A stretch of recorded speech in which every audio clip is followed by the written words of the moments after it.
Okay, so here we go with another G.I. Joe classified series unboxing, and this is Albert Alpine Pine. Man, those punny names, they sure hit different when you got to use them for a trademark purpose, huh? So yeah, the original figure of this was just labeled Alpine back in the 1980s, and I guess they couldn't trademark just the name Alpine, so they had to pull out his file name, which was Albert Alpine Pine. In the old days, a lot of the times the only way you knew a character's file name was you had to read their file card. Sometimes it wouldn't even be mentioned in the cartoons or in the comics. You had to read the file card to know something like that. So kids wouldn't know that Alpine's name was actually Alpine unless they read the file card. Well, obviously somebody working on this figure read the file card, because if we look at his T-shirt, it looks like it says Idaho, and of course Alpine was born in Idaho. That was his place of birth on the file card. So yeah, somebody was paying attention. I definitely read the file card because I know that in addition to his primary military special, I've got it actually pulled up here. His primary military specialty obviously is mountaineering, but his secondary military specialty, he's a finance clerk. So you know what that means? That means Alpine is the GI Joe accountant. So you know what that means? That means that Alpine's arch enemy is the Cobra accountant, Raptor. Yeah, you never thought of that, did you? These two guys are pitted in a battle to the death in terms of financing. Yeah. So who will outwit the other in terms of creative bookkeeping? You decide. Anyway, I'm going to set Raptor aside there. But yeah, headcanon now. Raptor is Alpine's arch enemy. You can't convince me otherwise. But who's Alpine's best friend? Oh, I had to pull out Bazooka. And for some reason, I could not find Tiger Force Bazooka's helmet, so I wound up just slapping the helmet from Heavy Artillery Roadblock on there. It looks a little small on his head, but whatever. It'll work for now until I can find what happened to that helmet. And also, I don't have the regular version of Bazooka. It occurred to me that that's one that's been an oversight. I haven't picked that one up yet, so I need to go back and pick up the regular version of Bazooka. So maybe sometime next month. I got a lot of stuff on pre-order right now, so I kind of don't want to buy any more stuff right now. So, but that's one on my list. If somebody wants to get that for me for Christmas, that'd be a good Christmas present. So that's the Bazooka with the red jersey for those of you wondering. Okay, so let's go ahead and have a look at Alpine.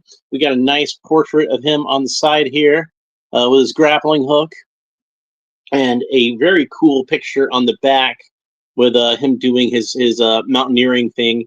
It reminds me of the poster for that old Sylvester Stallone movie Cliffhanger, which I like. Yeah, the trouble bubble is kind of zipping around in the background there.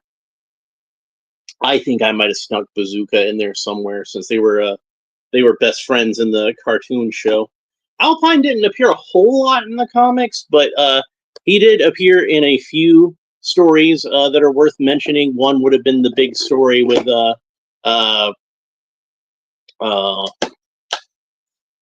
Snake Eyes and Storm Shadow discovering that Zartan was the murderer of the Hard Master. Spoiler for a 40-year-old comic book. but yeah, Alpine first joined the team in that issue, and so did Quick Kick. And this was long after those figures had first appeared on toy shelves. By this time, they were introducing so many characters into G.I. Joe that Larry was having a hard time keeping up. And in fact, it had just been recently when the Soft Master was murdered by Scrap Iron. That was the first appearance of Scrap Iron. But we'll talk more about that later this week. If that's not a tease, I don't know what is. All right, so let's have a look at Alpine's accessories. First of all, he has his famous cap, which has some padding on it. You know, like really a mountaineer should probably have a helmet, I think. But this was the '80s. They weren't that concerned with that sort of thing. We got his famous grappling hook launcher. This was the main weapon that Alpine came with in the original toy. Put it to great use on the animated series, of course. And you can't have a grappling hook launcher without a grappling hook. So let's go ahead and put that in there. And you can see the grappling hook. This is the same one that came with the Alley Viper, and later came with the 2-pack versions of Snake Eyes and Timber. Very tight fit on that grappling hook. You can see that this one has the kind of a flat copper color to the grappling hook itself. And you can see there's little loops on there that you can tie a string to, but it doesn't actually have a string. So set that aside for now. And unlike the original Alpine, this new version does come with an actual firearm. And it's this this weapon that I believe also came with the Alley Viper. So maybe they were on the same mold and they figured, well, as long as we're using this mold for the grappling hook, we might as well give him an actual firearm this time. And then a very important piece of equipment for any mountaineer, we have a grappling hook and a line attached to it. And if you think I'm going to unravel this line, you're insane.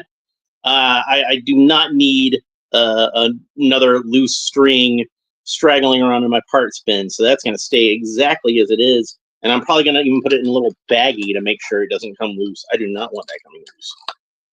And then we got these 2 pickaxes, which I also think are very cool weapons. Well, not really weapons, they're tools, but they could be used as weapons too. We could be hacking into Cobra troops with these things. He'd shoot them with his grappling hook launcher. Why wouldn't he be hacking them into with a pickaxe? But these are very cool. They have that same sort of flat copper color. It's, I guess orange is the term to describe that. But it looks to me like the same kind of orange that copper is. It's just not metallic. And then it's got silver, obviously, on the pickaxe. Now, the interesting thing about these pickaxes is that they're not identical. And you would think that they could just make 2 identical pickaxes and toss them in the box and nobody would mind. But they actually did go out of their way to add a little extra detail to one of these. And you can see that one of them has like a little bit of green tape around the handle right before the where the actual grip is. So that's pretty cool. You can see it's got like another little pick at the pommel, a little hook on there. And we'll go ahead and set those aside for now. And then we have Alpine himself. Now, usually I like to say with these figures is that I like to have a rifle of some sort.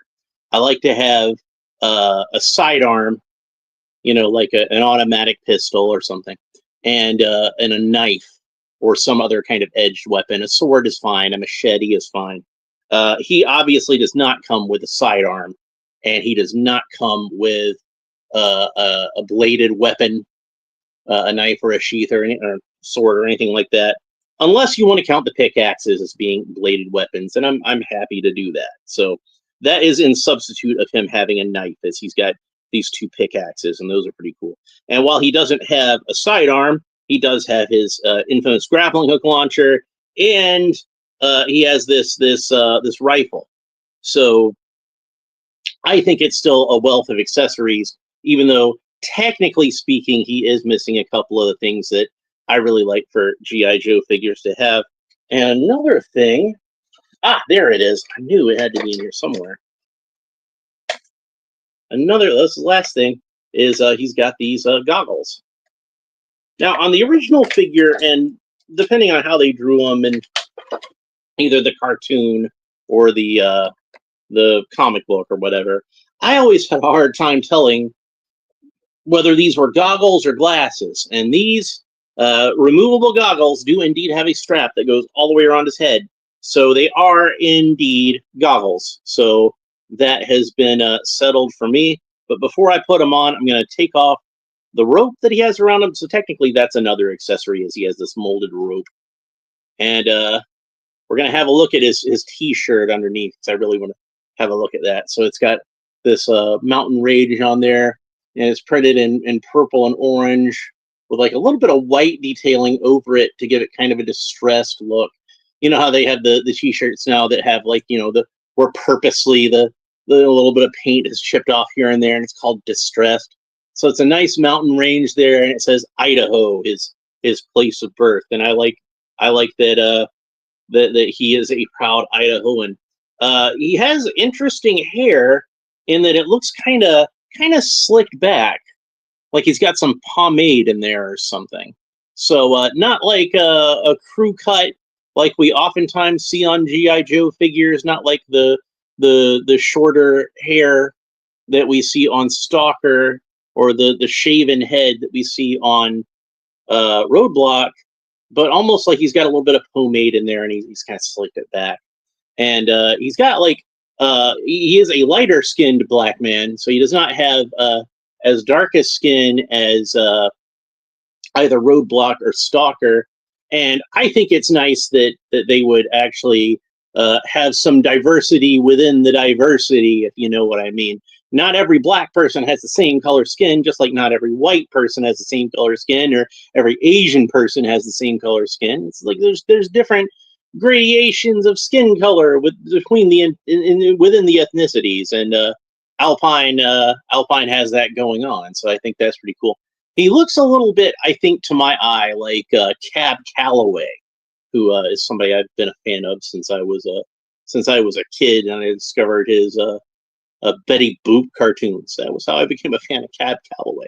But I always liked the older style music like that, so that's no surprise. So let's put the rope back on him. We can see that he has an olive green jacket with black padding, again, much like the original figure, brown pants, much like the original figure, the white T-shirt, much like the original figure, although in this case, like I said, they put that Idaho print on the front, and I really like that. I think that's a very nice touch. And he's got this cool mountaineering belt harness, which loops around his thighs, and you can see it's got all kinds of carabiners on it. So very cool. And I'm not sure what this pouch back here holds, but I'm guessing it probably holds some pittons and things like that. So lots of loops on his belt. Very cool. A lot of good attention to detail. There's even a loop at the front there. You can imagine if I were to unwrap that line on the grappling hook, you could lace the line through the loop on the belt and loop it back around his hand and have him rappel down the side of a cliff. But like I said, I'm not going to unwrap that line. And you're crazy if you think I'm going to unwrap that line. So before we get to gearing this guy up, let's go ahead and talk about his articulation. So Alpine can look up about that far. He can look down about that far. He can tilt his head kind of quizzically from side to side, turn the head all the way around. So good range of motion on the neck. Of course, the arms rotate all the way around the shoulders. He does have butterfly joints, so his shoulders move forward, back about that far, and forward about that far. It is slightly hindered by this vest piece that completes the jacket along with the molded arms. He's got some brown padding on his forearms too. I like that. He does have a bicep swivel, so of course the bicep rotates all the way around. He does have double jointed elbows, and that is about the range of motion we get at the elbows. I suspect that this is an entirely, at least mostly, original sculpt. I think that maybe the T-shirt part and the most of the legs might have been reused, but there's a lot of new sculpting on here. I suspect the arms and the jacket and the boots especially, but the legs might be reused. I think from I don't remember what figure would have had them originally, but it was the one that's coming to mind is Falcon. I think these might be the same legs that Falcon has, and the same waist piece also, and it might be the same torso underneath here as Outback. So I might want to compare those later and see. But it does look like there's a lot of new sculpt to this figure, a good amount of new sculpt. I probably shouldn't have said entirely new sculpt. I was probably just getting ahead of myself, but whatever. Okay, so where were we? Oh yeah, ab crunch. So he's got an ab crunch. He can bend back about that far, bend forward about that far. Like I said, bending it back is somewhat hindered by this jacket piece, but that's to be expected. And then he's got that cool sort of articulation at the hips, almost like ball jointed articulation. Very reminiscent of the original 1980s GI Joes, but it's not an O-ring. It's like a ball and socket there. So, but it works just as well, I think, at least almost as well. And you should be able to rotate all the way around to the waist. So there's that. All right. So he can do the splits, no problem. He can kick forward about that far. He has those cool drop down joints at the hips that GI Joe classified figures tend to have. So that aids with the articulation there. Alpine does have a thigh cut, so the thigh rotates all the way around. Alpine does have double joint knees. That's about the range of articulation you get at the knees. Alpine does have a boot cut. The boots rotate all the way around. These are cool padded mountaineering type boots. They look like moon boots to my eyes, but unique boots. I like the shape of them. They've got some straps and some padding and some. You can see there's some extra treading at the heels. Looks really cool. Speaking of the feet, ankle bends down about that far, bends up about that far, and it's one of those cool rocker ankles. So then it rotates all the way around. All right, so let's go ahead and gear up Alpine and get him looking cool. Now, one thing that this figure is missing that I think would have been a good addition to it is a backpack. He really could have used some sort of backpack, especially a backpack that might have had some storage for some of these extra accessories. And oh wow, this thing rotates. There's an articulation on this pouch, so the pouch actually rotates around. That's pretty cool.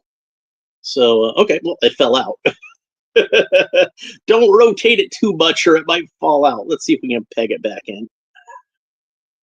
Definitely don't want it to fall out again and fall on the ground. I'm just going to actually take it. Well, it's on there good now, I think. So even though he doesn't have a backpack, and like I said, that could be like a really cool place to store some of this stuff, we can take advantage of these loops here on his belt, can't we? So we can go ahead and I'm going to stick one of the pickaxes in there. And it's a little easier said than done because it does have that little hook there I was talking about. And that should probably hook onto something. I wonder what it hooks onto. Because see how it's got that little hook, and it looks like it should hook onto something, but I have no idea what it would hook onto. Like that it would have some kind of accessory that it could hook onto. But I don't know about that. So I'm just gonna real quick, I'm gonna put the pickaxe in his hand so we can see what he looks like with the pickaxe. And there's that. And he said he didn't finish putting his goggles on all the way, but he looks pretty cool with the goggles just up on the forehead. But we can't leave the goggles up on the forehead, can we? Because we're going to have to put this cap on him at some point. So let's go ahead and put the goggles on all the way. That's what that looks like. And then the cap, which like the original Alpine cap, it is, like I had mentioned, that padding on there. And you can see it's got the green down the sides. Very distinctive looking cap that he's always had. Alpine just always seemed to me like a cool customer. Like he always seemed to me like a guy that kept a level head and didn't really seem to panic too much. Like I don't remember if that's accurate to how he was in the cartoon, but that was how I always thought of him. So and also kind of like a little bit of a nerd, like not cool in like the you think of the cool black guy. He's all, hey, that sort of, I can't do it because I'm too white, but the sort of thing I'm talking about where he's like the hip sort of guy. Alpine is not that hip sort of guy. Alpine probably he probably listens to a lot of Cab Calloway, honestly. He's like old school, I think, in that regard. That seems to fit his character. So let's go ahead and have since we've seen him with the pickaxe, I'm going to take that off. And I'm going to loop that onto his belt. Onto this other belt loop. There we go. I got it figured out now, so it's a little easier to get it on there. So those do store quite nicely on there. It would be nice if he had a backpack, though. I'm not gonna lie. So let's have a look at him with some of these weapons. And like I said, both of these are reused from the Alley Viper, and he does not have the most distinct of the Alley Viper weapons, the one that the version 1 Alley Viper would have come with. But both of these, I think, are good reuses of the Alley Viper weapons. So there he is with the submachine gun and with the grappling hook gun.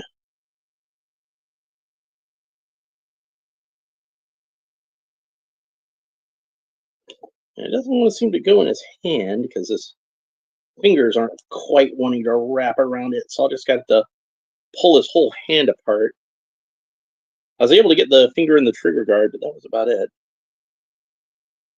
His hands are not wanting to cooperate with me very much. There we go. I got it in now. So we just got to get the finger in the trigger guard there. There we go. There he is with the grappling hook. And I remember in the animated movie where he was using the grappling hooks to catch on to like fire bats and trouble bubbles and that kind of thing. So it's got more use than just the mountaineering. He gets a lot of good use out of it. So anyway, Alpine is a really cool figure and one that I've been looking forward to. Like I said, I've always really liked this character. He's kind of like I feel like he's an essential GI Joe character, but kind of like low key essential, if you know what I mean. He's kind of once you get him in your collection, you realize, yeah, this is a cool character to have in my collection. But at the same time, it's kind of like you don't really think of him as being like one of the big guys, like Flint or Roadblock or Snake Eyes, Scarlet. He's not somebody where like it's going to be like one of the first guys to come to mind. But he's going to be one of those that, like, if you're sitting around with your pals and you're discussing GI Joe characters that you really liked, once you run through like all the really obvious ones, Alpine's probably going to be like one of the next ones to pop up after that. It's like, oh yeah, who's cool? Alpine. I always like him. He had the grappling gun and everything. Really cool. Let's get a shot of Alpine next to his best bro, Bazooka. These guys were inseparable on the cartoon, and facing off against his arch nemesis, who will have the final audit. I'm really happy with how this figure turned out. I kind of felt like Alpine got a raw deal as far as the 25th anniversary style figures. I think that like he was put out in like one of the DVD multi-packs, and it was one that I was never able to get, unfortunately. And they never had him in a single card, or I think that was the only time they put out Alpine. And I've been working on for a long, long time getting a 3 3/4 inch version of them together, but I've just been kind of, I think, a little too much of a perfectionist in how I did it. So I'm gonna have to dig out the rest of my Marauder Task Force parts and see if I can get something done with him, because he's definitely a character that I feel like deserves to be reinterpreted in that format. And seeing how good of a job they did with this version just inspires me all the more. So yeah, that's going to be something I'm going to have to get on. I had ordered a whole bunch of stuff from Marauder Task Force, not a huge order, but a decently sized order for the first time for them in a long time, because I keep having to move around, and when I move, like I want to get settled in before I buy a bunch of stuff. So yeah, I've been over here for a while, so I figure it's probably about time I can order some more of that stuff. But that's pretty much it for this episode. I hope you enjoyed it. If you did, make sure you like and subscribe. All the fun YouTube stuff down below. Leave a comment. Let me know what you think about Alpine, both the figure and the character in general. We'll have more GI Joe stuff tomorrow, because I found more GI Joe stuff actually when I was out yesterday. I was on my way to work, and I was actually running like an hour early, and since I didn't want to sit around that place for like an hour, I decided to run into Target real quick, and I found another GI Joe figure that I didn't have yet, so I went ahead and bought that one. So he'll be coming along later this week. And I think tomorrow, what I'm going to do is. Oh, look at that! I got the Tiger Paw Wreckage and the Tiger Paw. So I'm really excited about this. We're gonna have a fun discussion about this character. Let me tell you. So anyway, that's it for this episode. I hope you enjoyed it. We will talk to you next time. Bye.